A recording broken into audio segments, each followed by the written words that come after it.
Anayla olan travman o zaman bitəcək ki, sən oturacaqsan, deyəcəksən ki, bu anayla mən yola gedə bilmirəm. Neçə yaşın olmalı, asıl olmaya 40 olsun, 50 olsun, 70 olsun. Bu anayla yola gedə bilmirəm. Ünsiyyətimiz alınmır. Çox arzu edərdim ana-qız münasibətimiz olsun. Məni başa düşsün, məni günahlandırmasın. Məni dəyər versin insanların yanında. Sözümü istədiyim şəkildə deyim, acılamasın. Mənə o azadlığı versin ki, öz fikrimi deyim. Ağzını yum, danışma. Sən kimsən? Sən nəsən ki, sən bu sözü deyəsən? Bu dəyərsizlik hisslərini görmədən necə ana-qız münasibəti varsa, onu yaşayım. Çox qızlar bunun həsrətindədir. Niyə qızlar? Çünki ana bunun fərqində deyil, qızlar fərqindədir. O ana da əminəm ki, vaxtı ilə öz anasını bu həsrətlə, bu düşüncə ilə yaşayıb ki, kaş ki fərqin olardı. Biz daha gözəl ana-qız münasibəti yaşaya bilərdik.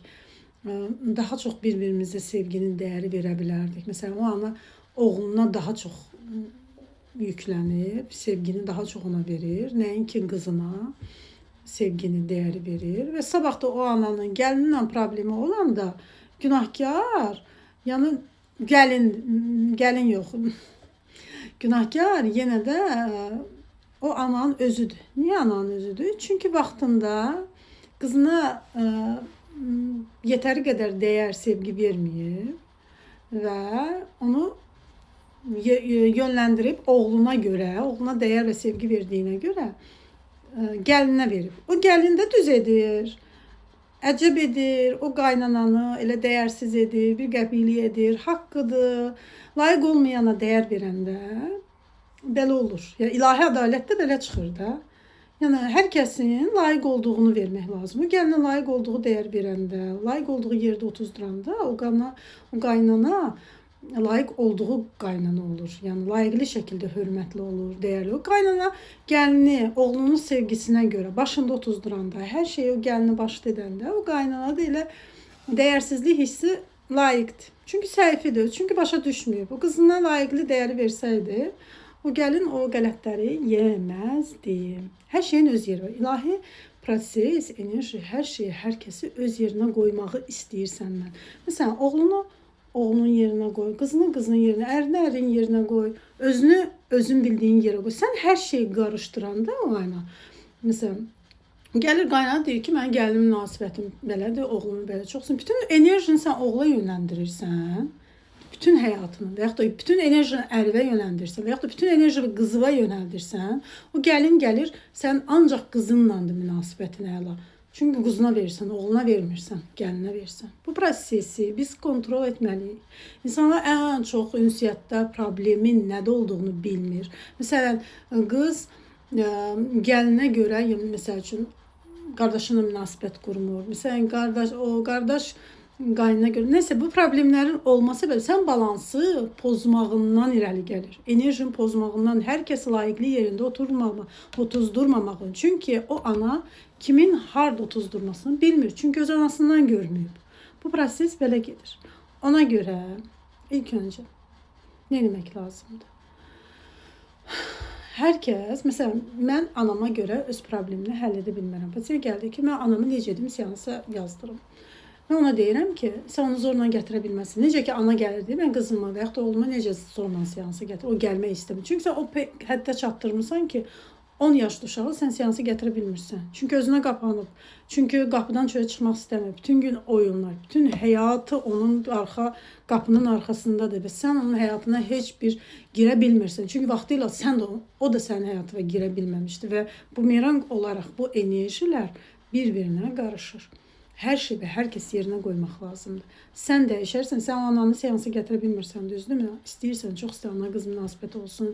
Başqalarına baxırsan, deyirsən, kaş ki, mən də anamla münasibət. Bu düyün gedir. Həmin qız demək olar ki, öz qızına da eyni münasibəti bəsləyir. Əgər o yolu keçibsə, o qızı dünyaya gələndə necə olubsa, ananın öz qızınla münasibəti necə olubsa, o qız dünyaya gətirəndə də eyni onunla olduğu kimi yolları gedir.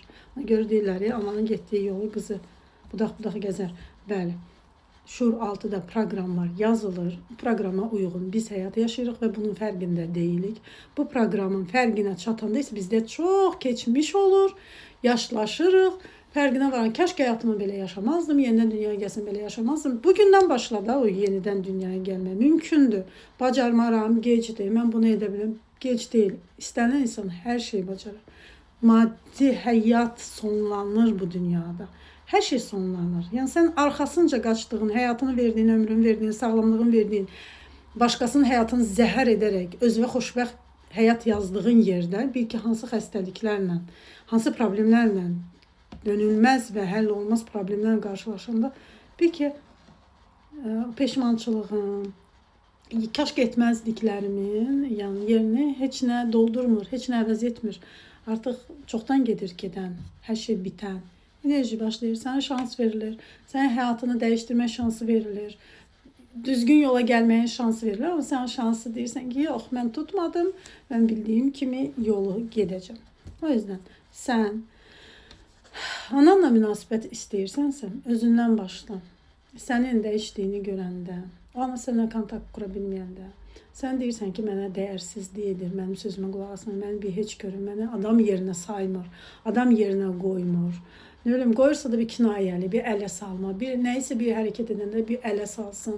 Və yaxud da səni qurban kimi istifadə edir enerjindən.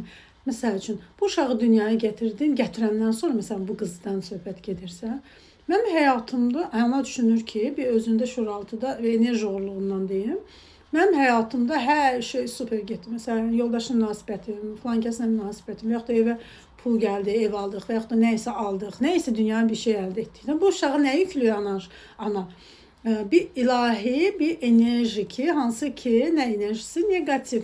Arzularımı həyata keçirmək üçün bir əhvalın pisdirsə, yəni bu uşaqdan danışan kimi mən düzəlirim. Çünki sən o uşağın bütün enerjisini sovurursan. Sən şuur altıda bütün oğurluyursan onun enerjisini ananır. Çünki uşaq da özünü qurban hesab edir və özünü bir dəyərli bir varlıq da hesab edir ki, anam mənimlə nə yaxşı danışdı, rahatlaşdı, özünü yaxşı hiss etdi, bir qurban verirsən də özünü, düzdür. Amma halbuki bu belə baş verməməlidir. Sən uşağı özünə lazım olan zaman istifadə et və at və sonra bir şey yaranırsan, onsuz da sən yəni problemli insansan, onsuz da mənə bir xeyrin dəyməyib. Biz uşağın nə xeyri deyə bilər ki, sən ata-ana olaraq sən o dünyaya uşağı gətirmisənsə, sən ona baxmaq, böyütmək haqqındır. Necə ki, anan, atanın uşağın üzərində haqqı var, uşağın da haqqı var. Bu bir tərəfli deyil. Hər kəsin bir-birinin üzərində haqqı var. Bu haqqı layiqincə yerinə yetirmək lazımdır. Sən uşağı günahlandırma. Sənə çörək vermişəm, səni indizdirmişəm. Baxmalısan, yedizdirməlisən, atmalı deyilsən ki, dünyaya gətirmisənsə bunu sonacan etməlisən.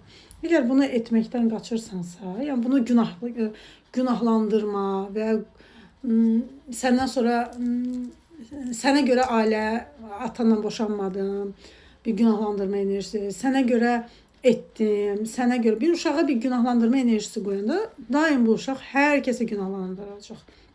Hər kəsin günah keçisi olacaq.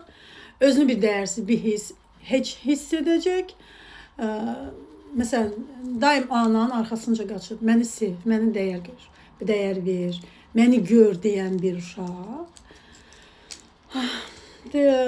Hər kəsin arxasınca qaçacaq. Əgər kişidirsə bütün qadınlar arxasınca, qadınsa bütün kişilərin arxasınca qaçacaq. Və yaxud da qadınlar arxasınca qaçacaq ki, məni görün, məni sevin.